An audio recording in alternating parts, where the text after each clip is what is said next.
ইসলামী ছাত্র শিবির শুধুমাত্র একটি ছাত্র সংগঠন, একটি ছাত্র রাজনীতির নাম নয়, বরং ইসলামী ছাত্র শিবির একটি স্বতন্ত্র শিক্ষা প্রতিষ্ঠান। একটি শিক্ষা প্রতিষ্ঠানে ক্লাস থাকে, এখানেও ক্লাস রয়েছে।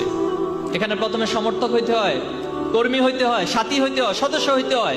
এরপরে তাকে উচ্চতর সিলেবাস, সদস্য হওয়ার পরে থেমে যায় না, বরং তাকে একটা রাস্তা দেখিয়ে দেওয়া হয়। সেই রাস্তা হচ্ছে জ্ঞানের চূড়ান্ত শীর্ষ জায়গায় নিজেকে নিয়ে যাওয়ার জন্য আপ্রাণ প্রচেষ্টা চালিয়ে যাওয়া।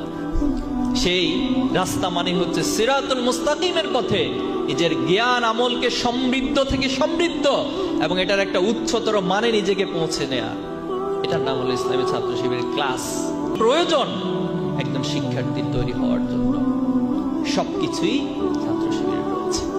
আপনি কো কারিকুলার অ্যাক্টিভিটিস হিসেবে নিজেকে তৈরি করতে চান, আপনার জন্য ডিবেটের ব্যবস্থা রয়েছে।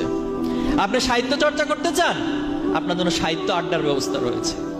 কি করতে চান আপনি?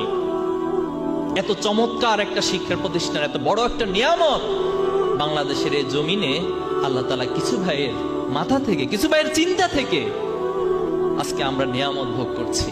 কিন্তু দুর্ভাগ্য হলো সত্য, গত 15টি বছর বা তার আগেও অসংখ্য ভাবে, বিভিন্ন ট্যাগিং এর মাধ্যমে, বিভিন্ন অপবাদের মাধ্যমে ছাত্র শিবিরকে মোকাবেলা করা হয়েছে।